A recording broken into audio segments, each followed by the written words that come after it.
At 11:46 p.m., I heard the smoke alarm scream from my garage.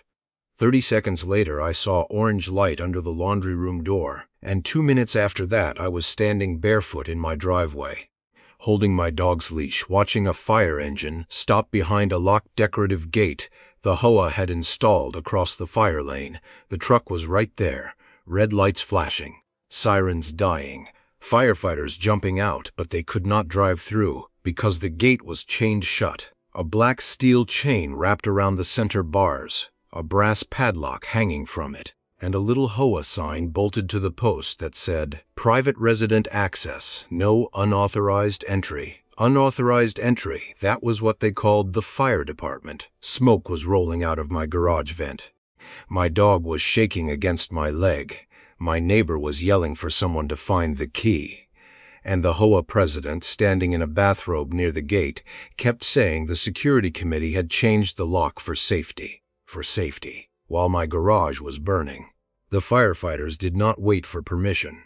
One of them cut the chain with bolt cutters. Another forced the gate open. The engine finally got through. But those minutes mattered. By the time water hit the fire, my garage ceiling was black. The laundry room wall was blistered, and smoke had pushed deep into the kitchen. The fire started because of a faulty battery charger.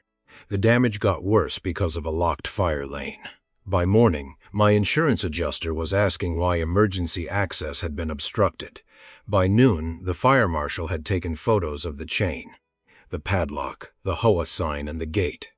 By Friday, the HOA sent me a violation notice. They claimed I had damaged community security property, allowed emergency responders to destroy an approved access control device, and created unnecessary alarm by telling neighbors the gate delayed fire response. Unnecessary alarm.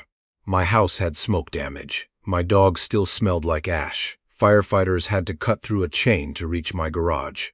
And the HOA fined me for the broken lock. Then the HOA's attorney sent a demand for $9,600 to replace the gate hardware, repaint the damaged bars, and cover administrative disruption. That was the moment shock turned into something colder, because what they did not know was that my backyard camera had caught the security committee changing that lock 4 nights earlier. It caught the HOA president, it caught the vice president, it caught the new chain, and it caught them laughing when one of them said, "The fire lane is only for emergencies.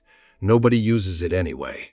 3 weeks later, the fire marshal would stand in a packed HOA meeting with my camera footage, the subdivision fire access plan, insurance letters, dispatch timestamps, and the HOA's own emails warning them not to lock that gate. He would read those emails out loud while the board sat silent. The gate would be removed. The HOA would withdraw every fine. The board president would resign, and the association's insurance carrier would pay $186,000 for smoke damage. Delayed response impact, code violations, legal fees, emergency access remediation, and the cost of bringing the entire neighborhood back into fire code compliance. But that night, standing under flashing red lights while smoke rolled from my garage, all I knew was this.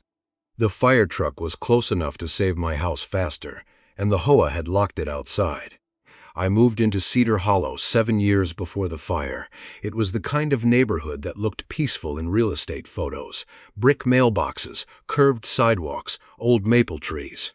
Houses set back just far enough to feel private, and a little wooded slope behind the last row of homes. My house sat at the end of the cul-de-sac. That sounded nice until you understood the layout.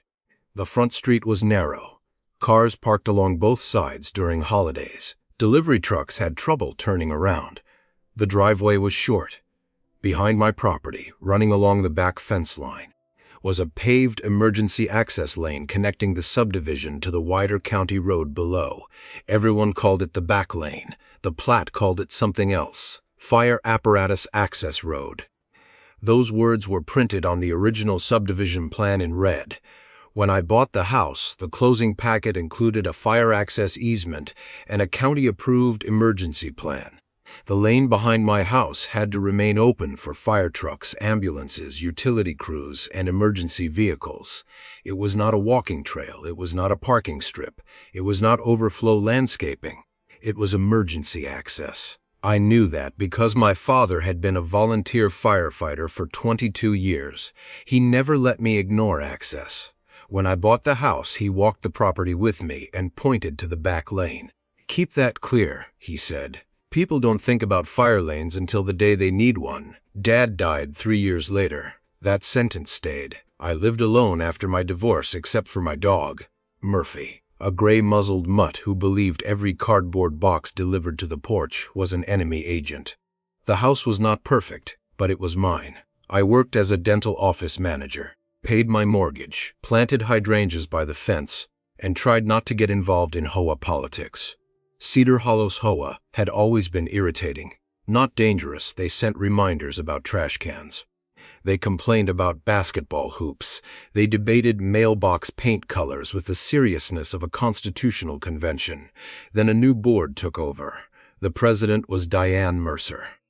Diane was organized, polished, and convinced that order was the same thing as wisdom. She said Cedar Hollow needed to restore standards. Within 6 months, she had formed a security committee, a beautification committee, and a resident compliance task force, which was just a longer way to say neighbors watching neighbors. The back fire lane became her obsession. Teenagers used it sometimes to cut through from the county road. A few dog walkers used it in the evenings. Once, a delivery driver came in the back way and confused everyone. Diane called that a security breach. At a board meeting, she proposed installing decorative access gates at both ends of the lane. I raised my hand immediately. I said the lane was a fire apparatus access road and could not be locked without fire department approval. Diane said the gates would be decorative. I said, "Decorative gates still block trucks if they are closed." The vice president, Mark Ellison, said emergency responders would have keys. I asked who would maintain those keys. He said, "The management company would coordinate." I asked whether the fire marshal had approved the plan. Diane smiled, like I had asked an impolite question. She said the board would comply with all applicable requirements. That answer meant nothing, so I emailed the board after the meeting. I attached the subdivision plat, the fire access easement, and a photo of the page that said the lane had to remain unobstructed unless approved by the county fire marshal. No one replied. 2 months later, the gates appeared. Black metal, arched tops, a little cedar sign that said Cedar Hollow Private. At first, they were left open. Then someone added chains but no locks. Then a combination lock appeared, hanging loose but not secured. I emailed again. This time, the property manager replied that the gates were for appearance and resident safety, and that emergency access would not be impaired. I saved that email, because people who say access will not be impaired often know exactly what they are about to impair. The week before the fire, the HOA Security Committee sent a neighborhood email. Due to recent unauthorized foot traffic, rear lane access controls will be updated. Residents are reminded that the rear lane is not for casual use. Updated. That word made me uncomfortable. I walked behind my fence that evening and checked the gate closest to my house. It had a chain looped around the bars, but no lock engaged. I took a photo anyway. Then I emailed the property manager and asked whether the fire department had current access. No response. 2 nights later, my backyard camera recorded movement near the gate. I did not see it live. I was asleep, but the timestamp would matter later. At 10:18 p.m., Diane Mercer walked into frame wearing a white jacket and carrying a flashlight. Mark Ellison followed with a plastic bag from a hardware store. Another board member, Cassie Rowe, held a clipboard. They stood by the fire lane gate for 12 minutes. Mark removed the old loose combination lock. Diane handed him a new chain. Cassie checked something on her phone. Then Mark wrapped the chain around the gate and snapped a brass padlock through it. At 10:27, Diane tugged the gate twice to make sure it held. Then she laughed. The camera picked up just enough audio. Mark said, "The fire lane is only for emergencies. Nobody uses it anyway." Diane answered, "Exactly. This stops the cut-through problem." Then they left. 4 nights later, my garage caught fire. I had plugged in a battery charger for my cordless tools around dinner. I had used it for years, the fire investigator later said the charger likely failed. overheated, and ignited items on the shelf near it. I did not know any of that when the alarm went off. I only knew the sound. Smoke alarm. Murphy barking, heat near the laundry room. I opened the interior door to the garage and saw smoke rolling low and orange light flickering near the shelves. I slammed the door shut, grabbed Murphy, called 911, and got out. The dispatcher told me to stay away from the house. I stood in the driveway, shaking, watching smoke pulse out of the garage vent. I heard the first engine before I saw it. Then I realized it was not coming from the cul-de-sac.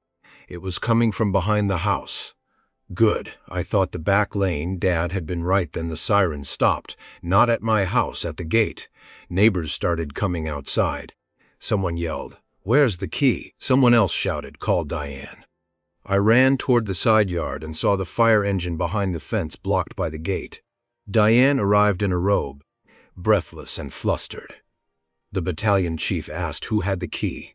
Diane said the security committee had updated the lock, but the access information was being coordinated.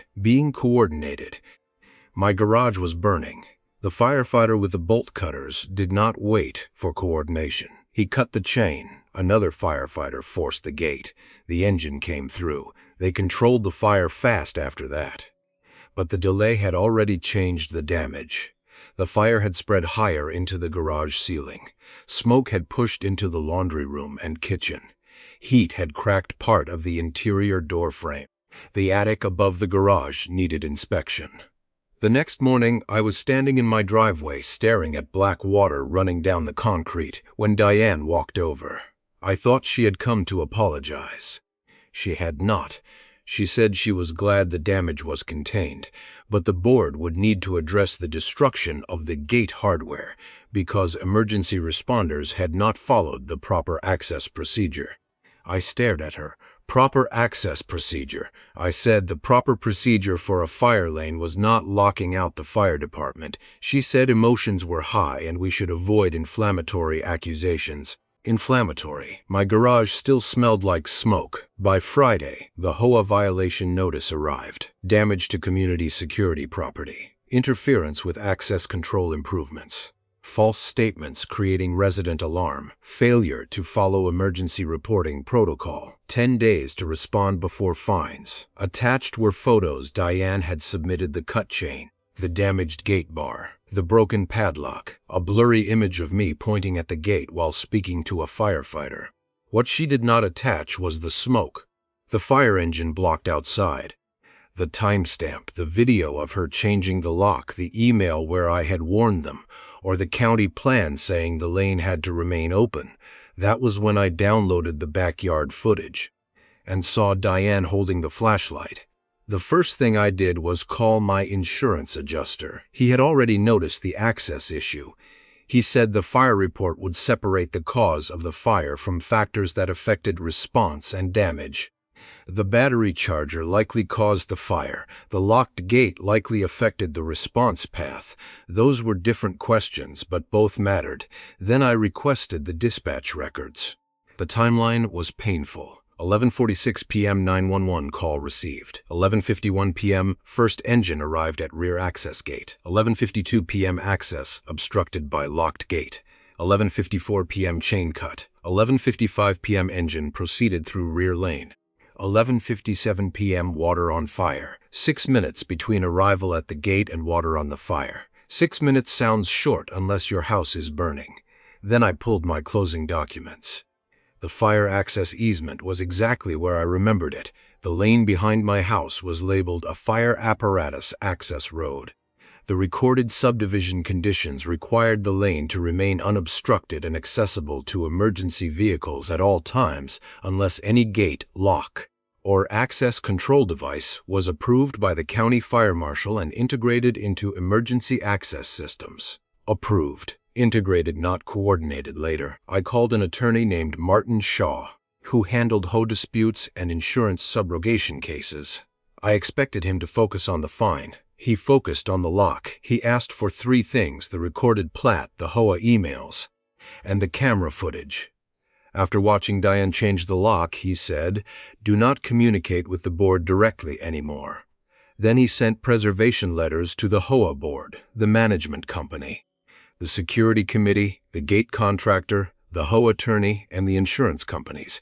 He demanded emails, meeting minutes, gate approvals, lock purchase receipts, access code records, fire marshal communications, emergency access plans, resident complaints, violation drafts, and all photos or videos related to the fire. Then he contacted the county fire marshal. Her name was Angela Ruiz. She came out 2 days later with the fire incident report, a measuring wheel, and the kind of calm expression that made people stop interrupting. She walked the lane. She photographed the gate.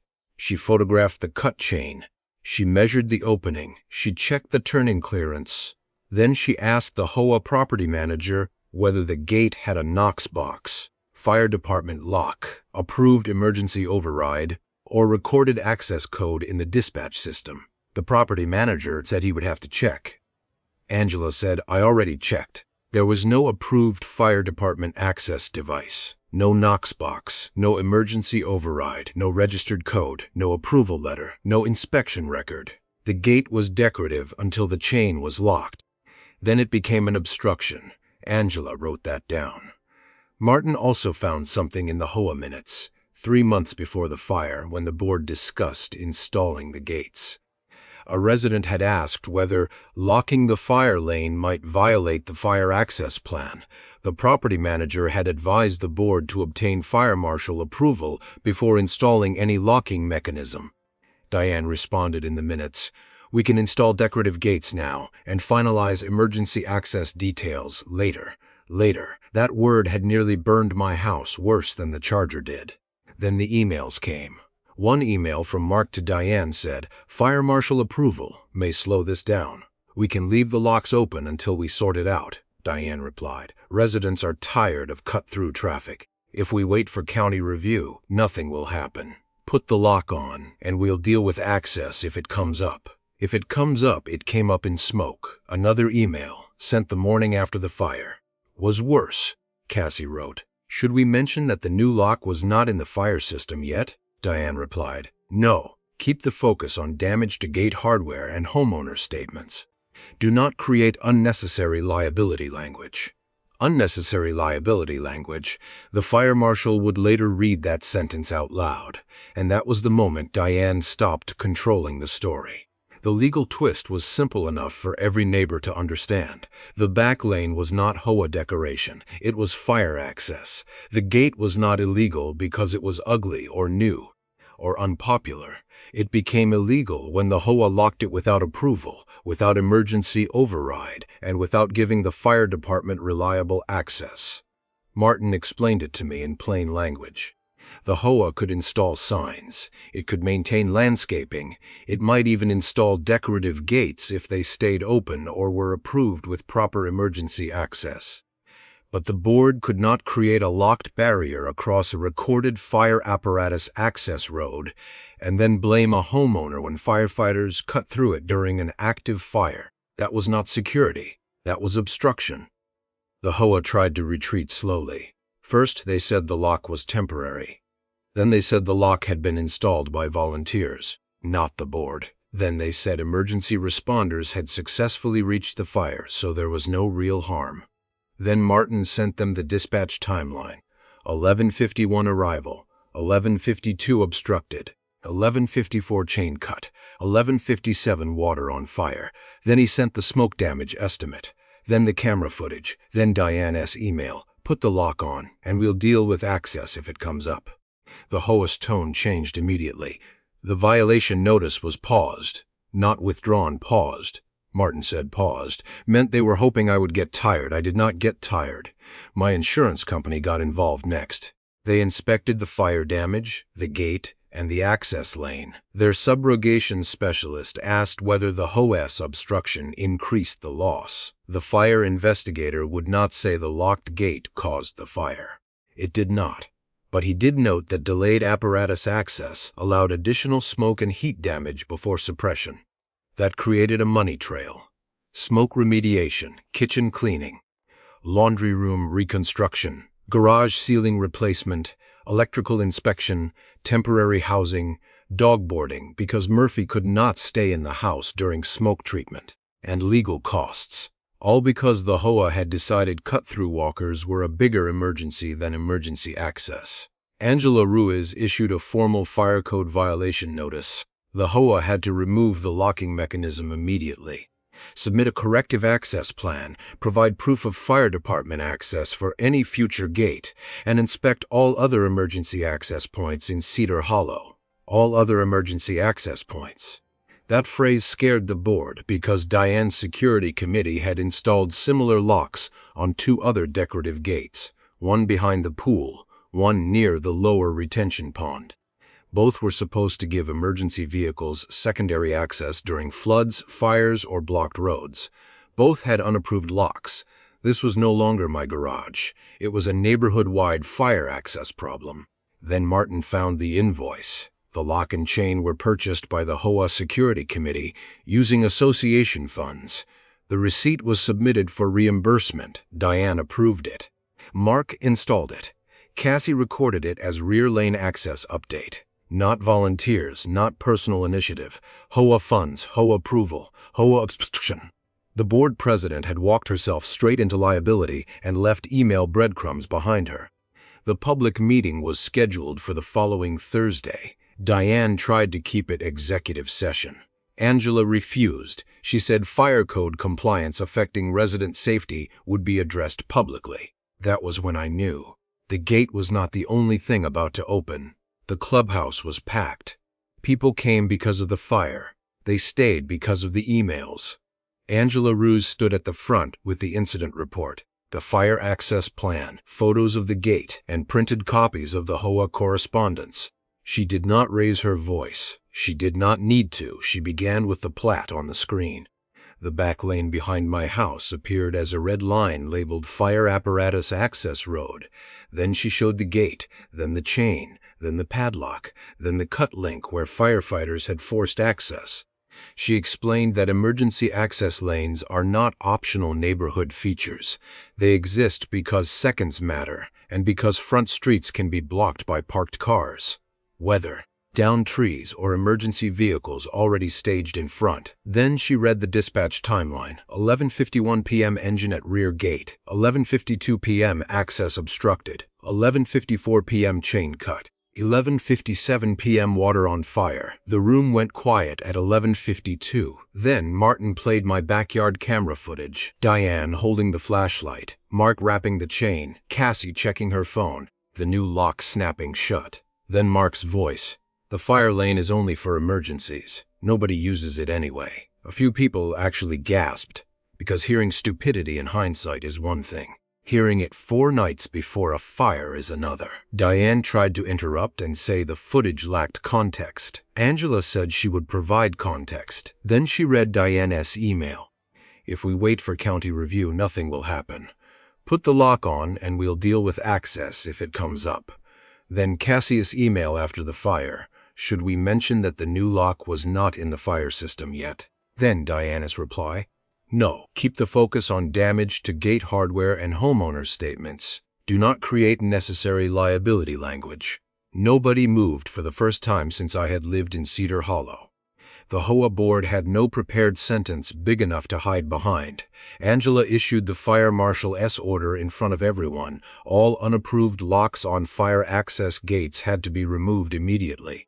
The HOA had to submit a full emergency access compliance plan. The gate behind my house had to remain open, unless equipped with an approved fire department access system. The other 2 locked gates had to be inspected and corrected. The security committee was ordered to stop altering emergency access points. Failure to comply would result in fines and possible referral for further enforcement. Then Martin addressed the violation notice against me. He said, the HOA had fined the homeowner whose property burned because firefighters damaged an illegal obstruction the HOA itself had installed. That sentence landed harder than any insult could have. A man in the second row asked Diane if that was true. Diane said, the matter was under legal review. The man said, so yes. By the end of the meeting, the board voted to withdraw the violation notice. rescind the 9600 demand, remove Diane as president pending a recall vote, and notify the HOA's insurance carrier. Diane resigned the next morning, not with an apology, with a statement about stepping back to reduce division. Reduce division? That was HOA language for the emails got out. The insurance fight lasted months. My insurer paid part of the immediate restoration and then pursued recovery from the HOA's carrier. The HOA carrier initially argued that the battery charger caused the fire, which was true but incomplete. Martin and my insurer argued that the unapproved locked fire gate increased the loss after the fire began. The final settlement reached $186,000. The largest part was not the chain or gate hardware. It was smoke remediation, structural repair, delayed response impact, temporary housing, insurance subrogation, legal fees, code compliance work, fire lane remediation, and neighborhood-wide emergency access correction.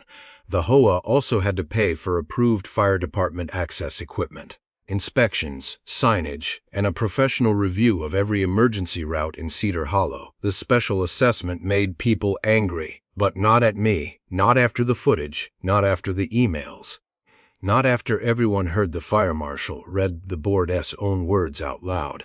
My house smelled like smoke for weeks, even after the cleaners came, even after the walls were sealed, even after the garage ceiling was replaced and the kitchen cabinets were wiped down 3 different times. Smoke has a way of hiding in places you forgot existed.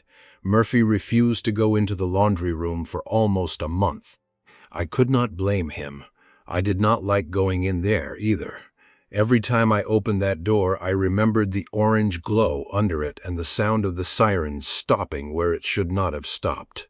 The fire lane behind my house stayed open after that, not just unlocked, open. The decorative gate was removed completely in its place. The county required a simple breakaway emergency barrier with reflective signage and an approved fire department access point farther down the lane. No HOA padlock, no security committee chain, no volunteer hardware store solution, just compliance. Boring, beautiful compliance. The other 2 gates were corrected too. One had to be removed. One was modified with approved emergency access hardware and inspected twice. The fire marshal made the HOA hold an annual access review with the county and keep written records. Diane put her house up for sale 6 months later. The listing said Cedar Hollow was a secure, well-managed community. I almost laughed. Almost instead, I walked Murphy down the back lane and looked at the place where the gate used to be. The pavement still had a faint scrape mark from the night. Firefighters forced it open.